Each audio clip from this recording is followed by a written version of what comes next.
Hello and welcome to your in-depth weekly horoscope for week commencing the 23rd of January. This is for the Sun or the Ascendant.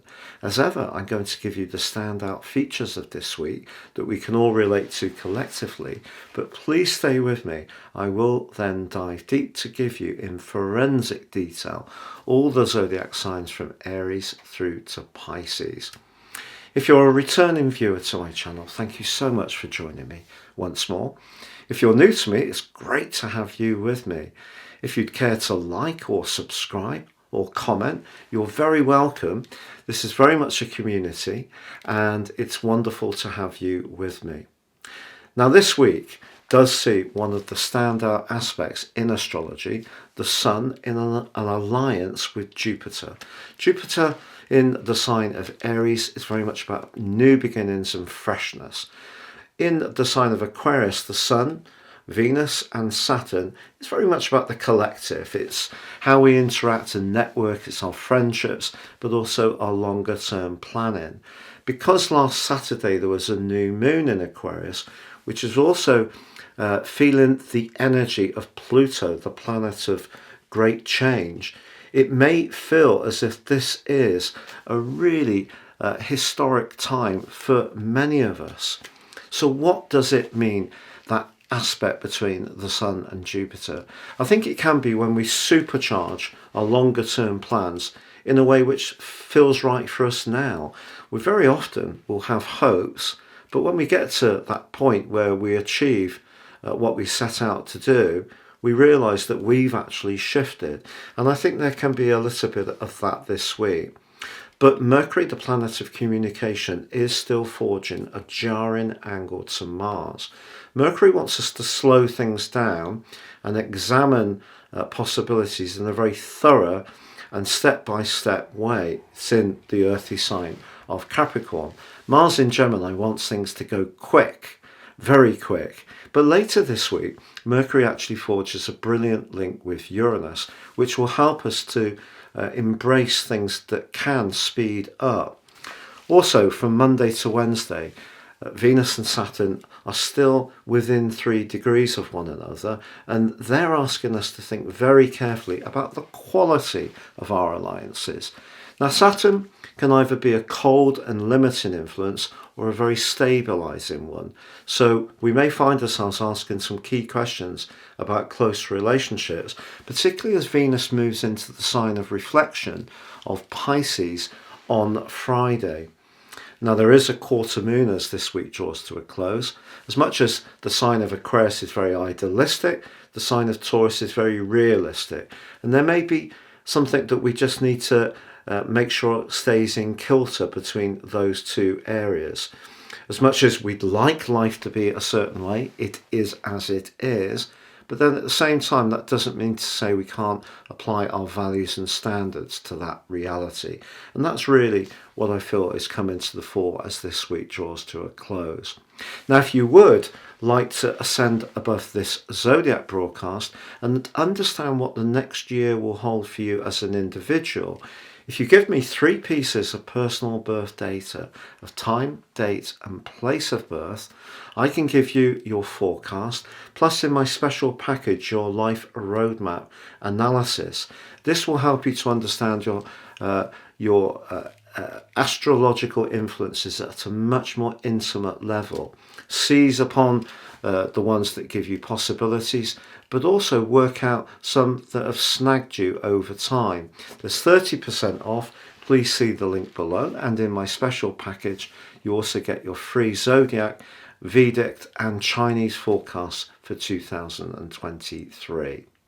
So Taurus, your week commencing the 23rd of January forecast provides rich possibilities around your interactions on the worldly stage. So goals and ambitions, you can really grapple with these, but professional relationships are important too.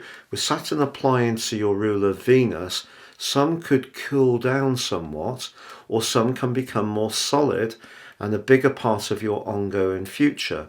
Of course, Uranus now going direct in your sign is something to really relish after the 2 years of grinding abrasion between Saturn and Uranus. You may feel that what you've worked towards during that period of time is now released, and you feel freer to put all the development and hard work that you've been putting in to use in a way which gives you a constructive return. But with Mercury and Mars still in that jarring quincunx, still not a time to rush anything, especially if you're wanting to travel or you're wanting to splash out on something. Any kind of financial interaction needs to be very carefully thought through. You could, I guess, with Venus applying to Saturn, seek the advice of someone who's quite experienced in the worldly domain, such as a lawyer or an accountant or business coach.